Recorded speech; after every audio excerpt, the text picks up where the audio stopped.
One. Thank you. So I would like to call this meeting to order now. Thank you. And the first item on our agenda is a briefing on the MBTA operating budget overview. It says by Brian, but I will let you facilitate, but I'm assuming Kat's here for a reason. Thank you, ma'am. So I'll start. Kat, feel free to jump in as you see fit. But I am the Brian you're stuck with today. It's not that other Brian who made that announcement today that we just mentioned. So what I wanted to do, and we're trying to do this with all of the committees, is talk about the T's proposed operating budget, sort of through the lens of the area that the committee is focused on. So I'm gonna try to speak to what the T is proposing for its fiscal 26 budget through a climate lens, so that folks can get a sense of kind of what is on the table. And this is, again, just from what I have seen over the years of what they've done. I'm sure there's lots of stuff going on that I am not privy to. And then, again, feel free to ask Kat, because I can make stuff up, but she can give you the actual answer. So I'm going to share my screen real quick and start with this. So, okay, here we are. Let's see if that works. Hey, so I think it's important that we kind of ground all that we're talking about in terms of climate and clean energy and the T's budget in a really important context, which is sort of everything that the MBTA does in and of itself is part of the region's attempts to mitigate the effects of climate change. Um, the T can obviously do a lot more, but we really need to also be aware of the fact that it is the largest provider of electrically propelled trips. Certainly in Massachusetts, probably in New England. It is the first or second largest consumer of electricity, certainly in Massachusetts, probably in New England. So it is in and of itself a net positive, I would argue, for our climate and for our attempts to mitigate the effects of climate change. Obviously, as I said, it can do a lot more. And one of the ways that it can do a lot more is to try to win back ridership. So I like to start with this slide here, which shows ridership by month from July of 2018 to the end of 2024. And as folks can see, there's this big fall off right here. That was March, April of 2020. Obviously, the pandemic really put a dent, really drove ridership away as folks no longer were commuting and moving around the region because we were in a lockdown. Obviously the ability of the MBTA to provide those trips sort of went away. So it's been slowly coming back in fits and starts. Now, one thing to note on this chart is that not all months are the same, right? Some months have more holidays than others. Some months have more weekends than others. Some months have various and sundry other things. The most important thing for months that have sort of higher ridership tends to be the number of Tuesdays, Wednesdays, and Thursdays in those months, because those are the days where there are more people on the T than not. And that's true across all modes. Obviously, it does a little bit better in the summer than in the winter, because we all live here, we know what our winters are like, and sort of the worse the winter, the lower the ridership. So 22, that was a really tough winter, if folks remember. One thing to note is that if you kind of look over here, January, this is December of 2019. This was one of the highest ridership months the T ever had. The previous September was the highest September ridership the T has had in a generation, and you can see it's been doing well. Always has good Septembers, mostly due to college kids coming back. Unfortunately, the pandemic did what it did, And so as of last December, we're here, which is about 400 odd thousand trips on an average weekday, well below where we were sort of before the pandemic. One of the most important things the MBTA can do, and this is something that we cannot lose sight of, is try to get people back onto public transportation. It is good for not just for the T, it's good for our economy, it's good for our ecology. It's a public good in and of itself. Now, there are many ways that we can do that. Lots of folks have talked about pricing. Lots of folks have talked about other things. I think one of the ways that we have seen this increase over the course of 2024 is this is the track improvement plan. We've seen the service get better, and that is what has been attracting folks back. So, within the context of the MBTA being part of our mitigation strategy, we have to find ways to get more people back on it. And that's just a really important thing that we don't lose sight of. Um, you folks know this, but I just like to sort of very briefly mention the fact that there are actually two budgets at the T. There is the operating budget and the capital budget. The operating budget pays for day-to-day activities, the salaries of the employees for the most part, and sort of things that are consumed on an annualized basis. Think of fuel, think of windshield wiper blades. Those are consumables that have a shorter time span. The capital budget, which is the right-hand box, is more durable. It pays for things that sort of last a longer period of time, and it's supposed to be based on something called the Program for Mass Transportation, which the Department of Transportation has not published since 2019, which makes it very difficult for us to understand where we're going. But just with respect to the interaction between these two budgets, the capital budget relies on borrowing, which is repaid from the operating budget. So every year the T borrows $600 million. Its plan is to borrow $600 million forever, and that money gets paid back with interest over the course of 30 years from the operating budget.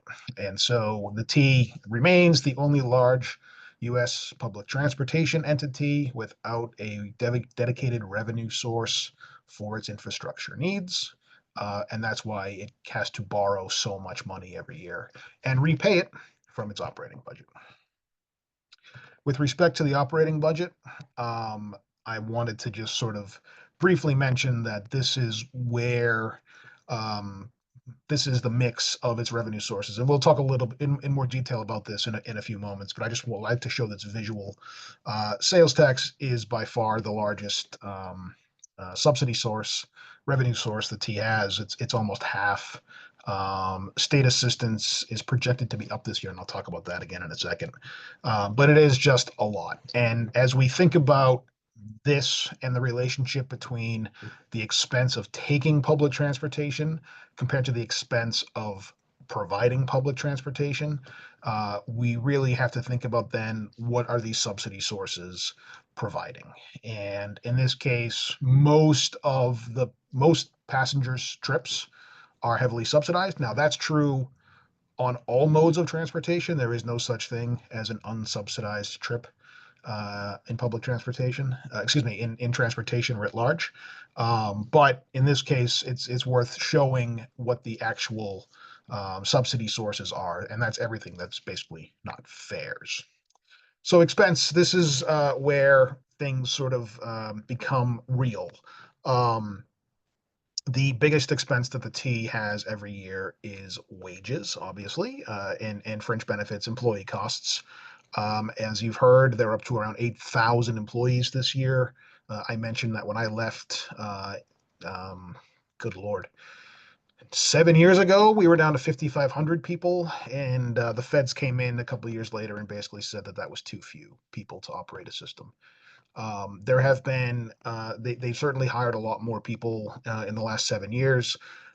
Interestingly, though, the number of hires has not resulted in additional levels of service other than through South Coast Rail and the Green Line extension, which were sort of pre-programmed. So there's a lot more people and they're providing the same number of trips. And this is a criticism that you often hear laid at the T's feet, which is how do they get better? Well, the answer to how do they get better is to provide more trips, and the way that they do that is by doing things like the track improvement plan. You run faster service, then you can actually get more trips in a certain amount of time. Um, so it's expensive to run public transportation. I think we all know that. The second biggest expense area is the commuter rail contract. For a variety of reasons, I think, as you folks know, the T does not operate commuter rail directly. It contracts it out to a third party. That third party, in the current case, Keola's Commuter Services, hires the employees and operates the trains. The T continues to own the infrastructure, and the T sets the schedule, but Keolis does the actual operation. It's very expensive to provide commuter rail. I can show you some information on the cost and the benefits, but it is just expensive. It's a very expensive way to move people, but it's a very important way to move people. And just because it's expensive doesn't mean we shouldn't do it. Following commuter rail, the MSS, which stands for material supplies and services. And these are those consumable things that I was talking about. This is fuel, this is windshield wiper blades, this is oil filters, this is all of the stuff that goes into moving a person on a public transportation vehicle. It's also where the T pays for a lot of its consultants from. The T is in love with third-party consultants.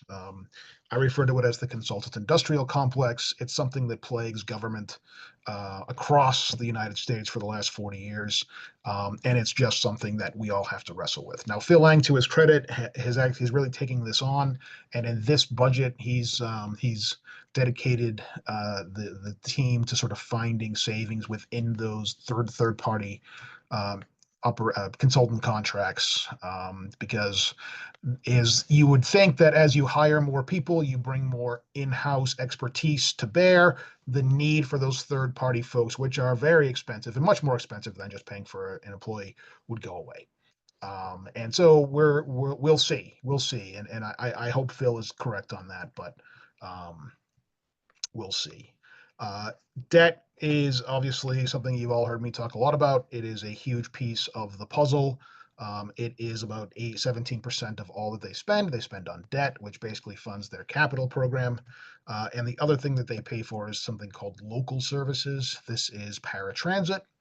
The ferry service is in there, as is some local bus routes that the T subsidizes, like Express. Shout out to Susan Page. Sorry, Sheila Page. No, Susan Barrett, and formerly Sheila Page, who used to be in Lexington. But anyway, um, capital. We were supposed to talk about this last time, but we didn't get a chance to. So I wanted to just briefly talk about it now. As you can see, where the spending is proposed to go.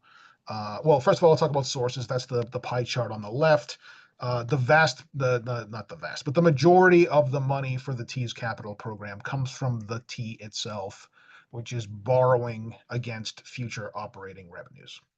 And all of that has to get repaid from operating budgets. So when you see this debt wedge, the green wedge on this pie chart, that is basically paying off the orange piece on this pie chart. So the T's debt profile for 2025 is paying for bonds that were issued in the late 1990s.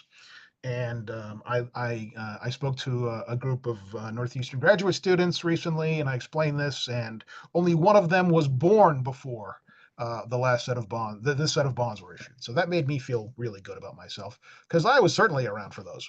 Um, the federal government is another huge piece of the T's infrastructure revenue. As you can see, it's about 40%.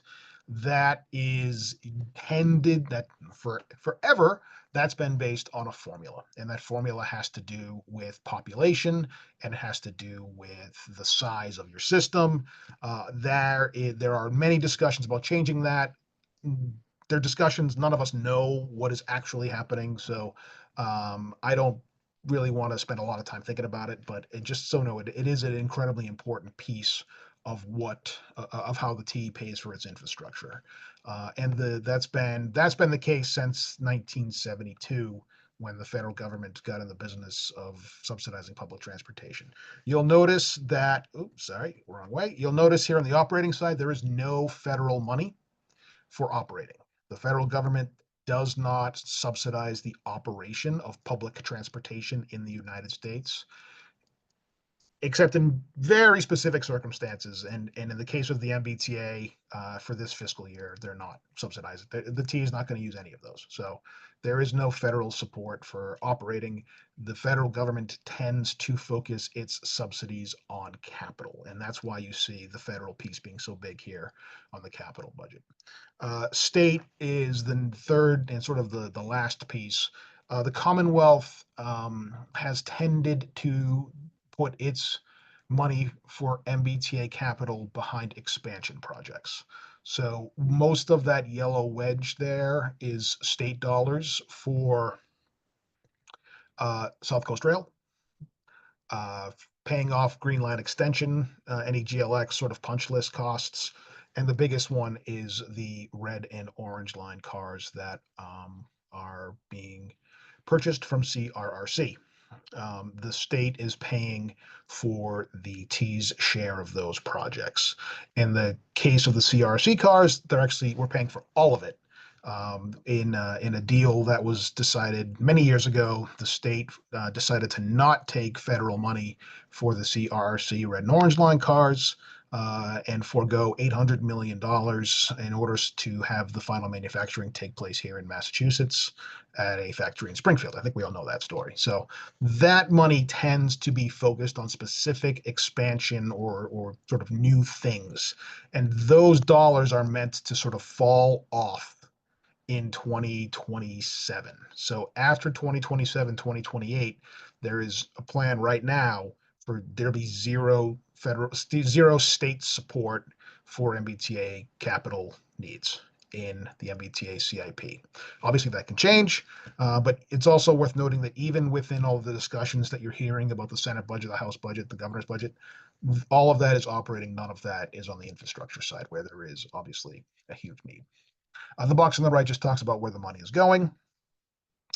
Commuter rail is the biggest recipient in the CIP. I think these numbers are actually for last year. I need to update this. And then red and orange line cars are there as well. Obviously, huge needs across the all modes. Most of the costs here are for vehicles. And with respect to the climate side of things, the T is still spending billions of dollars to bring diesel locomotives into service in Boston. We plan to operate them and overhaul them annually, at least through 2030, if not beyond.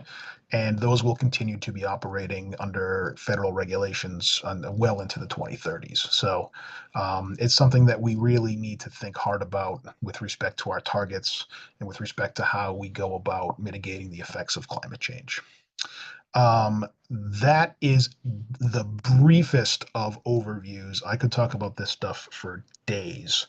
I did want to just briefly talk about the fiscal 26 budget in particular, and apologies, I'm changing screens here. And I'm going to make this bigger. So this is the fiscal 26 proposed operating budget. And you'll be hearing a lot more about this through the advisory board, but I just wanted to briefly talk about it. Revenue from transportation is fare revenue. And this is where that chart I showed with ridership, this is where it really has an effect on the T's operating budget. As you can see, it's around they're expecting to get around 450 million. In 2019, that number was 700 million. Those really high bars on the chart, lots of those people were paying lots of fare money, and that was what allowed the T to sort of operate at the and get more revenue in from stuff.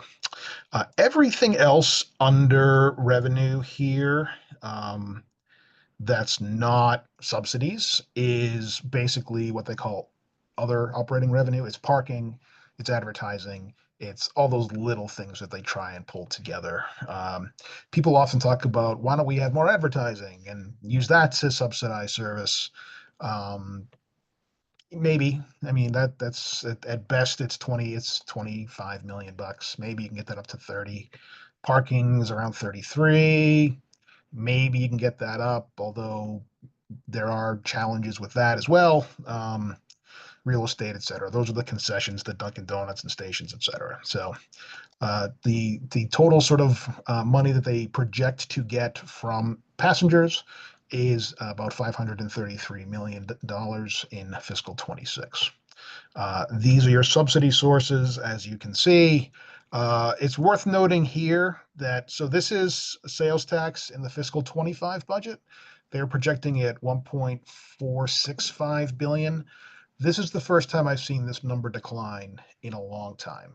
1.425 billion. So they're projecting it to go down, and the T and DOR put this base this on the fact that there is expected to be less sales tax purchasing of sales tax eligible goods and services in fiscal 26 due to a expected overall decline in the economy.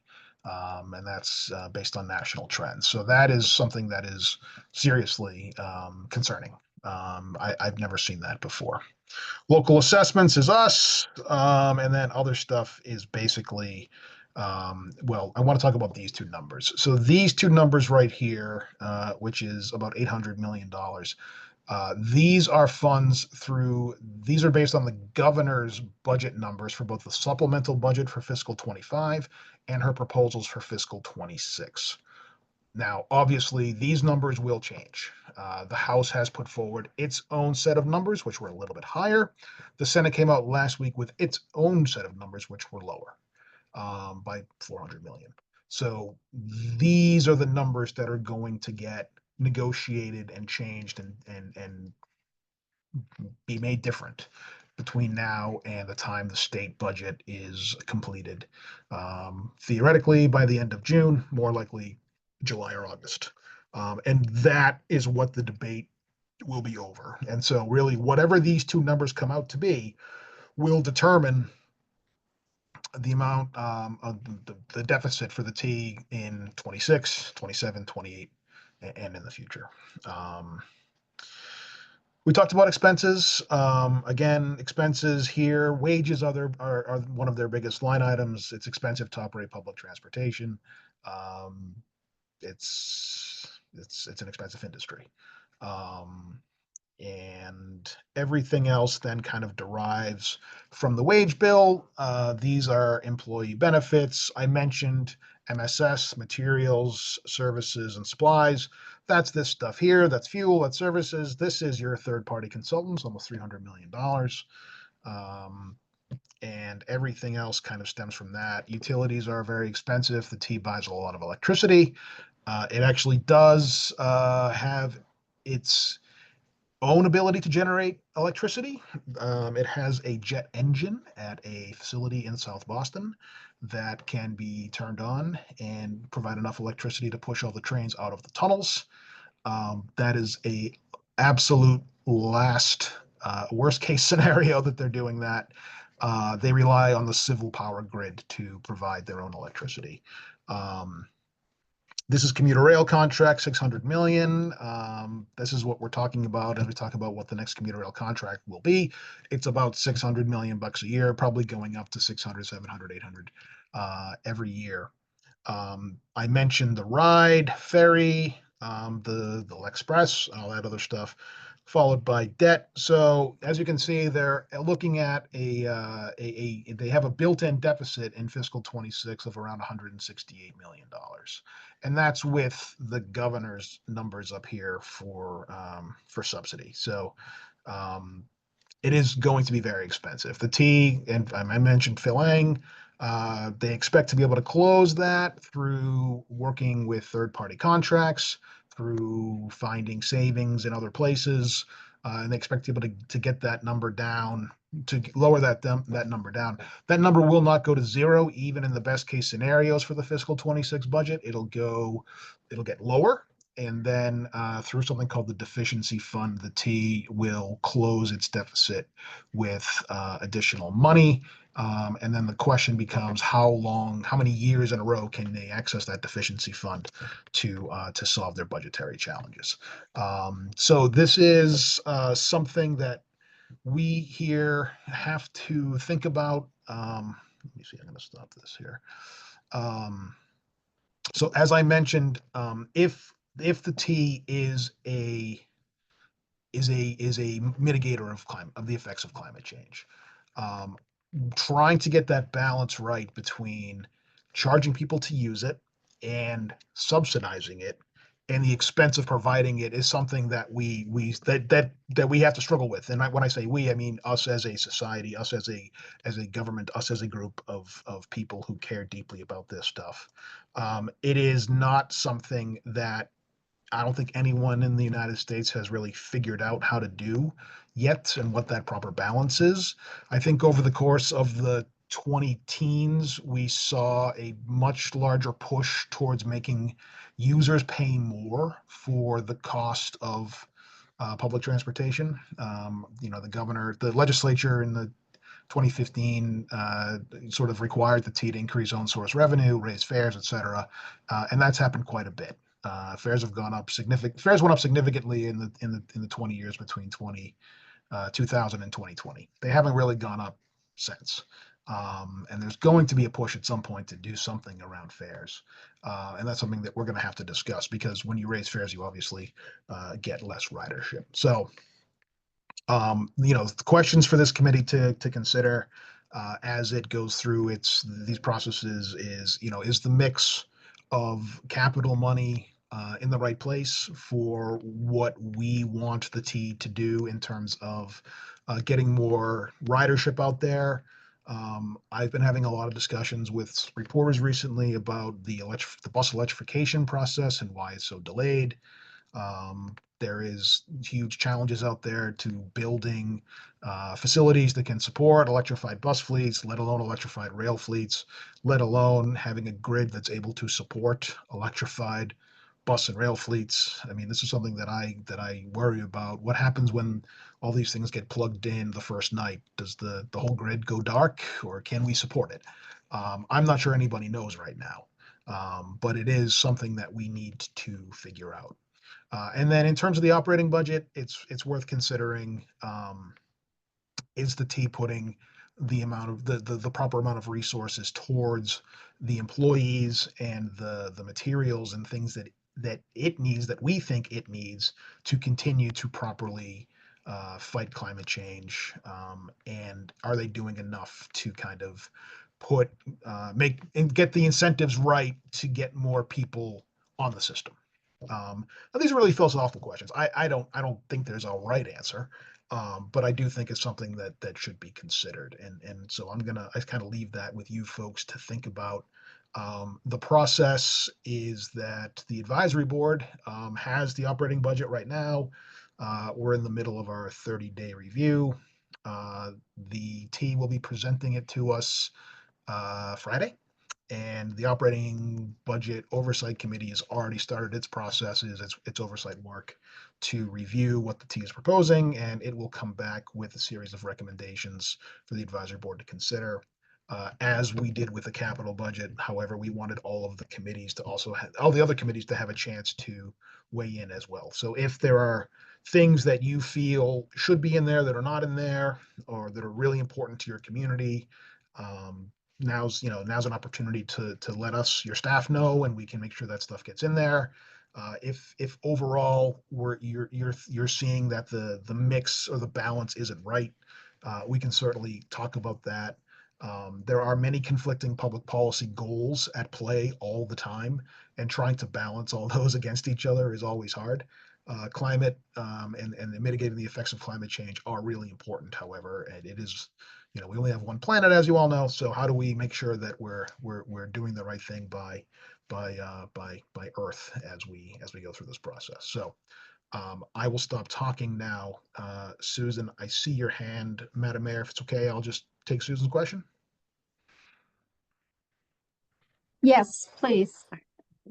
Thank you. Thank you very much for all this information. I actually have a number of questions, but I want to hog the floor, so I'll stick to two plus one comment. And I'll start with the comment. If I remember correctly, this committee, while it is the Climate and Clean Energy Committee, we have all recognized the need for more frequent and reliable service with better connections, regardless of whether that's electric or not, and understanding the challenges of getting to a completely electric future.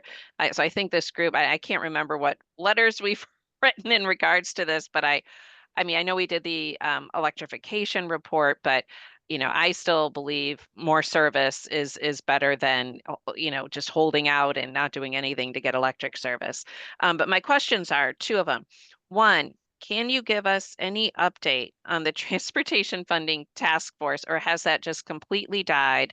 Is there any interest in having that come back to look like a 2.0 to kind of dig deeper? So that's one question. And then my other question is going back to the thing I ask so often. um, where is there an opportunity to look at pulling the ADA paratransit out of the transit authorities and having more of a statewide system, that would also relate to all the other transit authorities? We've talked about this before, and there is a bill right now related to looking at microtransit. So I wonder if there's an opportunity to change that one a bit to have that focus. I don't know. Those are my two Sure. questions. Thank you. So let me see if I can take these in order. Susan. So yes, frequent reliable service, 100% agree. It's one of the reasons why the advisory board has been a little reticent on bus network redesign, which proposes to concentrate more service in the core and have less service sort of around the periphery. Our argument has always been that you need to do both. Um, you and I have had this discussion many times. The T seems to have um, a, a a fundamental belief that it can only ever operate 1,000 buses or 1,100 buses. That somehow that's enshrined in the Massachusetts Constitution. It's not. There's no reason why the T cannot provide more service other than funding. And so that is the real reason. This relates to your second question around the task force. I had hoped in 24 that we would actually have this conversation as a society around what is it we want to pay for with respect to this. We ultimately were not able to have that discussion. I think we need to have that discussion. The place to have that conversation is through the program for mass transportation, which I mentioned that the Commonwealth, the Department of Transportation has simply ignored. They will not have a PMT until at the earliest the end of this year in December. And even then, I doubt we'll see that before 26. So that is the place where we should be having that talk, and we're not because we're not being allowed to. It's very frustrating. There is no plans to bring the Transportation Funding Task Force back. Several of us are still in discussions, however, about commenting on the Senate's budget, and we're trying to figure out the right approach there. So we do remain in touch, but there is no plans to formally bring the group back together.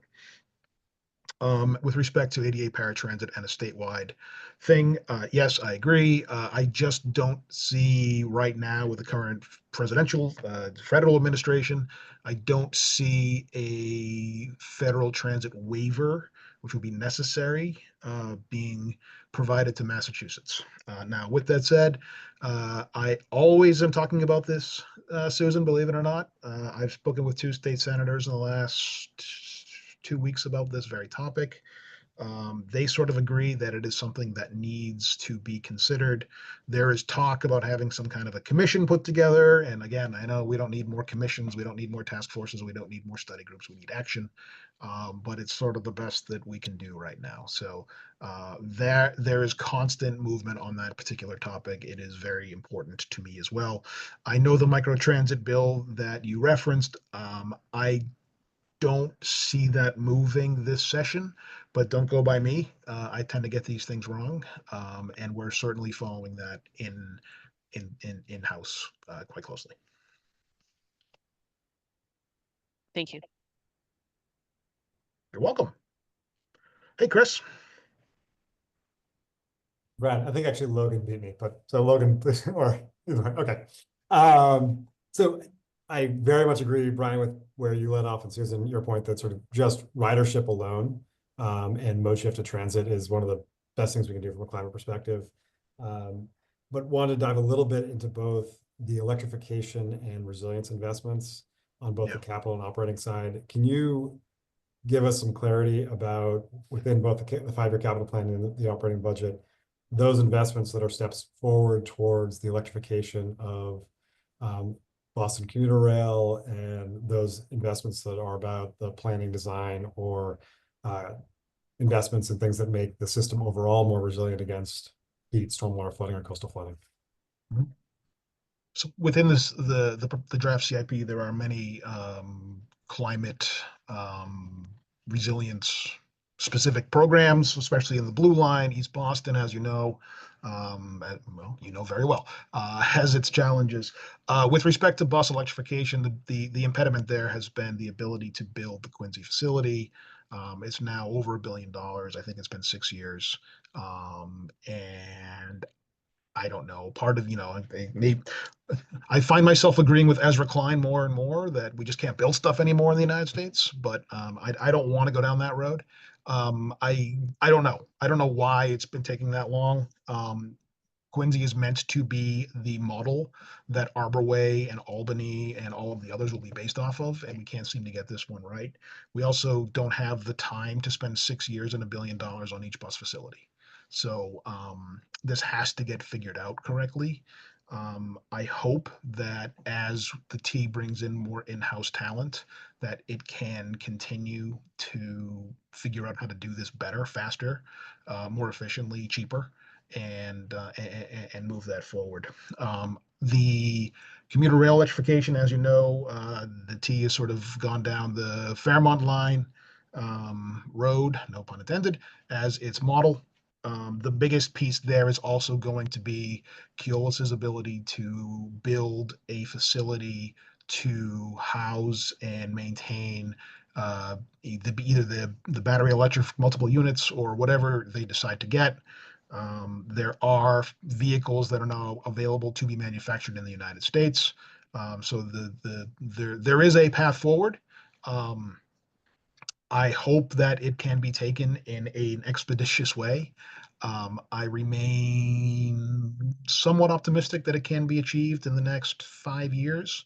I certainly hope it can, but it is a concern.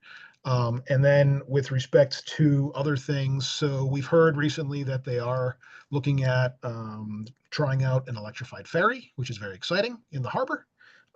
So our ferry committee heard that recently, which is really cool.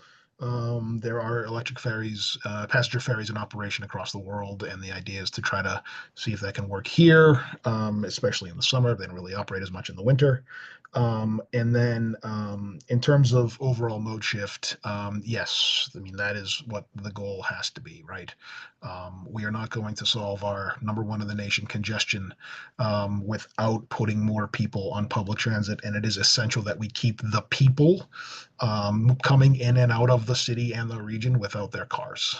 There's the need for the public to provide storage for private automobiles is not priority number one, I don't believe, and we have to figure out a way to do it better. And the T is what we have. There are several ideas, and I love talking about this stuff. I had a long conversation with some folks about this recently. There is some plans to try to bring the T's ability. Um, Building of maintenance facilities into some of the under some existing legislation that would make it a little less burdensome, sort of get rid of some of the permitting requirements and the EIS/DAS requirements that would allow them to build it faster, like bus facilities and things like that. Not sure how all of our communities will feel about that. So that's going to require a little bit more thinking, but there's something has to happen to allow us as a society to do this faster. Mr. Casey, Hi, Brian. my Great to see favorite you as Marblehead always. MBTA advisory board person. Thank you. Logan, Logan Casey, the sustainability coordinator for Marblehead. I was just wondering about the fair share amendment. I know that I've read some articles about it kind of moving through the House and the Senate recently, and I wanted to see from your kind of perspective how much of an impact that has on kind of the T's capital and operations budget, and like when that money is kind of allocated, like where, where is the T kind of seeing that, and how much of an, impact is that having on kind of the deficit that you were describing earlier? So, so big numbers. The governor put 760, the House put 840, and I think the Senate put 450. And all of that is from the fair share millionaires tax fund, basically. The Senate went with a little bit of a lower number, and that's going to, so the differences between the House and the Senate numbers will get worked out in a conference committee that will be meeting over May, June to hammer out what the legislature's sort of compromise number will be. After that, assuming that they can agree, it'll go to the governor for her to either line item veto or sign. And that is a decision that she will have to make with her team. But all of the money that is being proposed that is new state money to the T is from the fair share amendment. And the task force that Susan referenced earlier, the big mantra, wrapping that up last December, was fair share first, but not fair share only. We seem to have gone down the only road, however, because there are no plans, as I mentioned earlier, to kind of come back and have a broader discussion. So that's where we're at. But without the difference in the amounts of money that are provided really just will help the T. Let me start again. The difference in the amounts of money between the three entities, the difference is how many years out will the deficit be solved for. We can't forget that the T has what's called structural deficit, which means the way that it's set up means that it can never have a balanced budget because it never has in 25 years, and there's no indication that it will.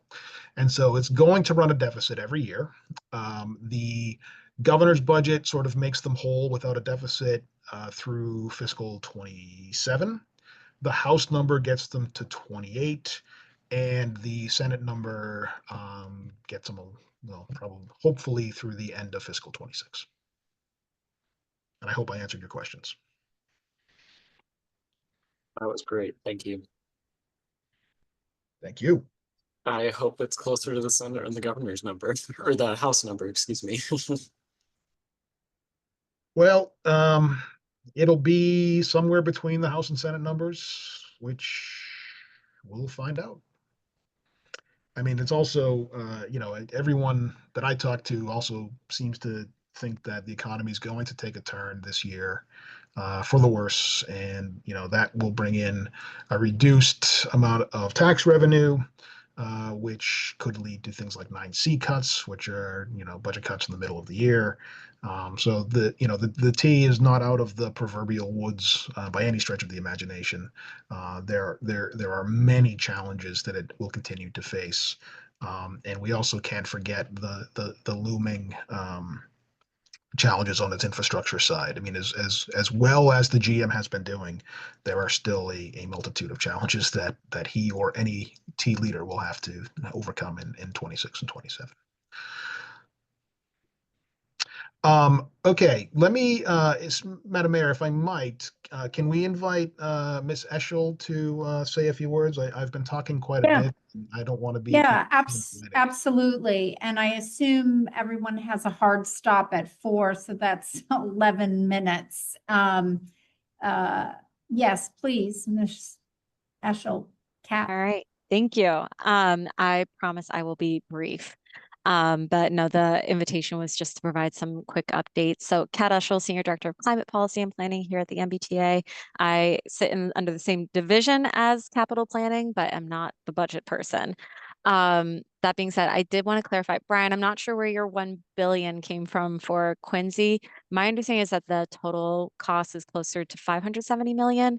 And we're actually shifting away from the Quincy model as sort of the model for future bus maintenance facilities, just because building everything indoors did end up being so challenging, particularly from a fire code and life safety standpoint.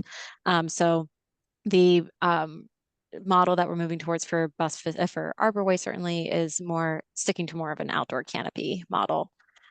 So we're trying to learn lessons and see how we can mitigate and optimize the cost for future facilities, certainly.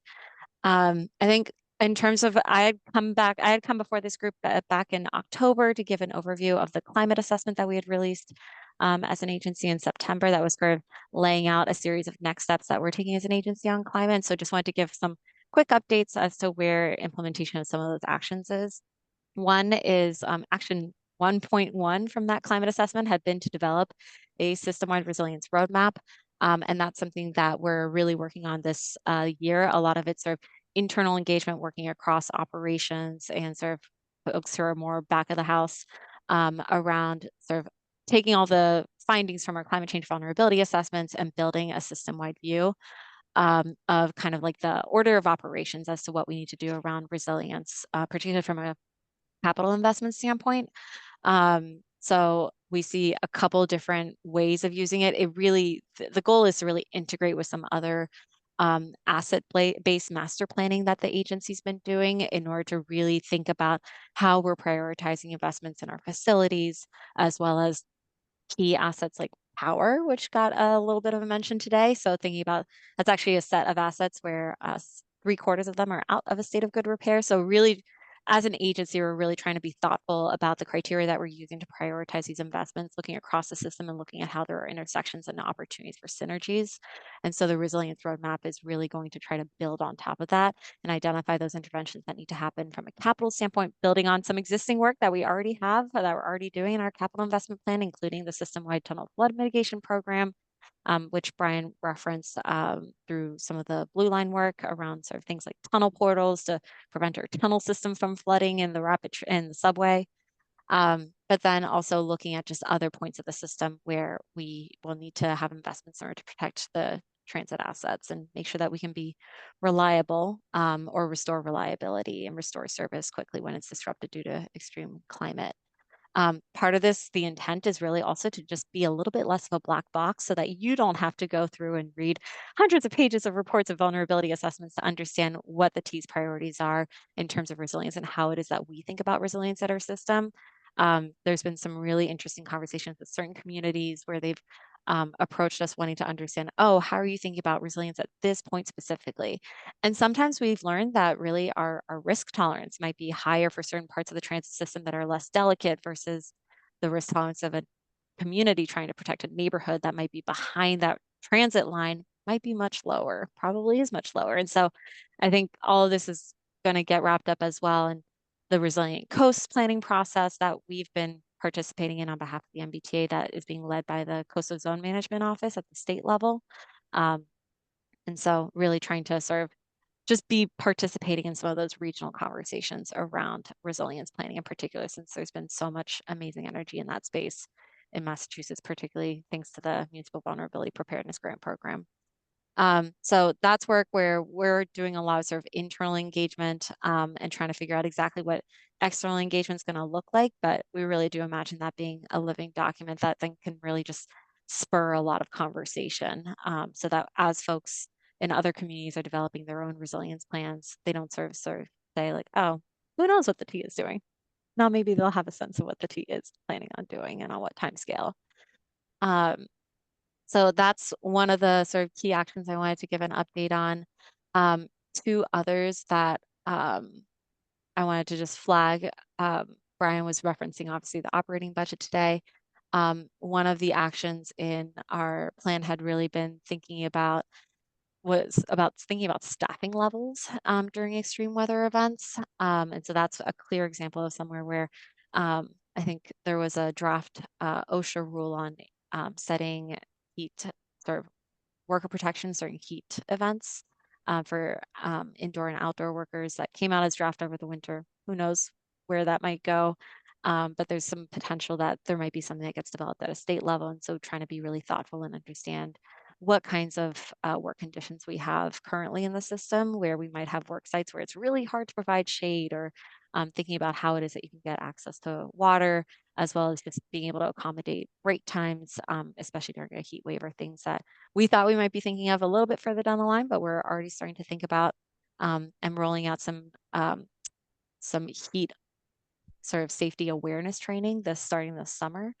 We actually have some trainings that are happening right now during our sort of biannual safety series that our engineering and maintenance division runs. So already starting to get the word out ahead of this upcoming heat season around just how to spot signs of heat illness, and essentially what workers can do to keep themselves safe as they're out in the field. And then one of the other actions have been sort of looking at buy clean policies and opportunities to integrate things like embodied carbon in procurement. The MBTA, and therefore I am participating in the new Embodied Carbon Intergovernmental Coordinating Council that was created within the 2024 climate bill. That law had identified the general manager of the MBTA as a participant, and so I'm there to represent the MBTA. And that council is really tasked with developing a state plan and a set of potential recommendations for consideration around embodied carbon. Some of this comes from just things like requesting environmental product declarations to understand what the embodied carbon of a given product is, to thinking about global warming potential limits for potentially different certain materials, looking at procurement practices, as well as even going into deconstruction. So will be participating in that on behalf of the MBTA. And that's being largely coordinated by DCAM, the Division of Capital Asset Maintenance and Management, and the Office of the Climate Chief. So those are my quick whirlwind updates of a couple things happening that you might hear about in other settings. So I'll leave it there since we're almost at time. Thank you. Does anybody have any questions they'd like to ask Kat? Sheila. Hi, thank you. This is kind of a side question, but I remember several years ago the T was putting effort into putting solar canopies over their parking lots, and some have them and some don't. I'm wondering if that's still an initiative. Yeah, so the way that had happened is we kind of put together just a list of commuter rail parking lots and kind of put them out for the industry. So it was really sort of like solar companies that were assessing the viability and sort of the economics as to whether or not they could make it work, which is how we ended up with certain installations going through, because they're looking at, okay, well, what's the size and how much it's going to cost to interconnect? And so those are kind of like the 10-ish that were viable at the time.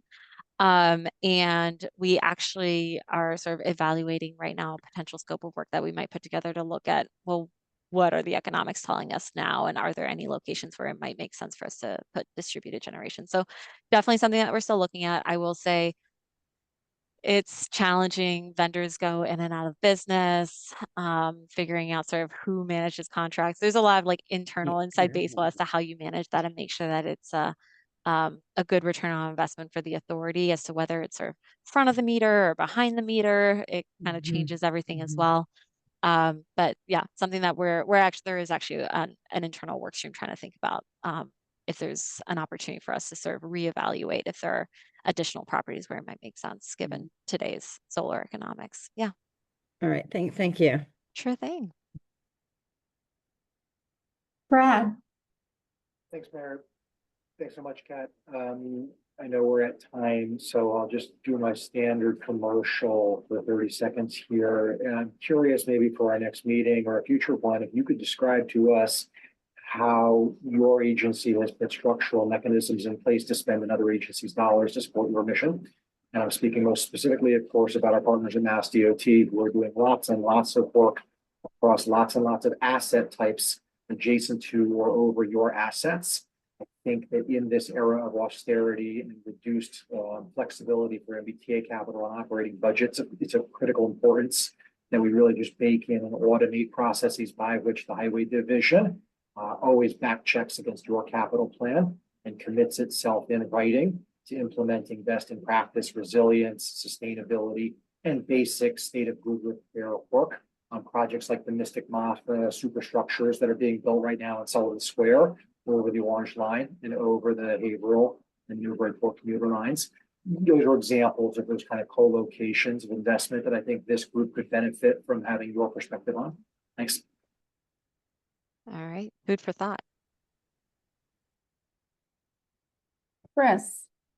Thank you, Mayor. This is a quick question, and probably for Brian, just building off of Kat's comments and thinking about your presentation. If the advisory board is going to put together a comment letter to the T on the operating budget, is there a way that this group should offer comments, weigh in? How would you want that feedback? You stole my thunder, Chris. Thank you. Yes. So you can either email me, you can email any of the staff, Hannah, Isabella, or you can just let us know if you have any questions, and we'd be happy to work with you to get something to the appropriate folks.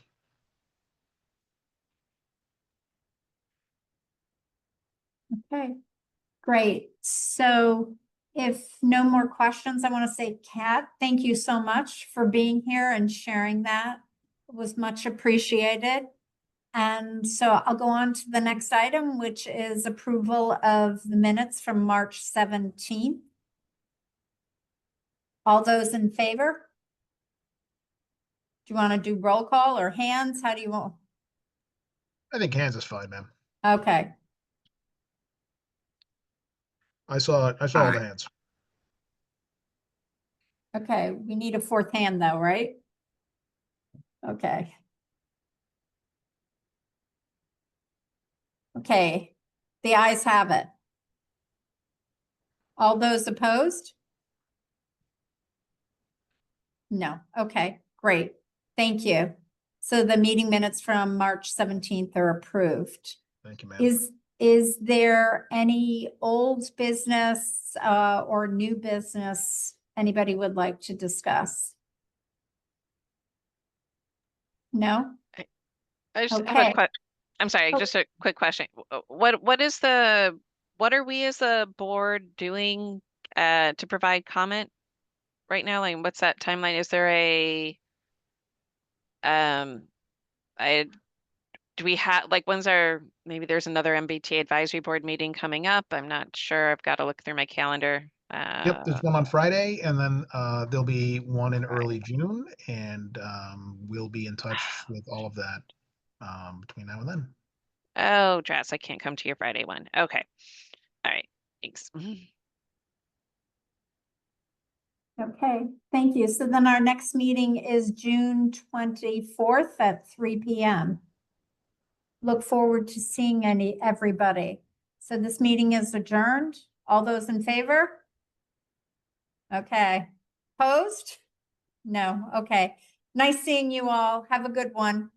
Thanks, everybody. Bye.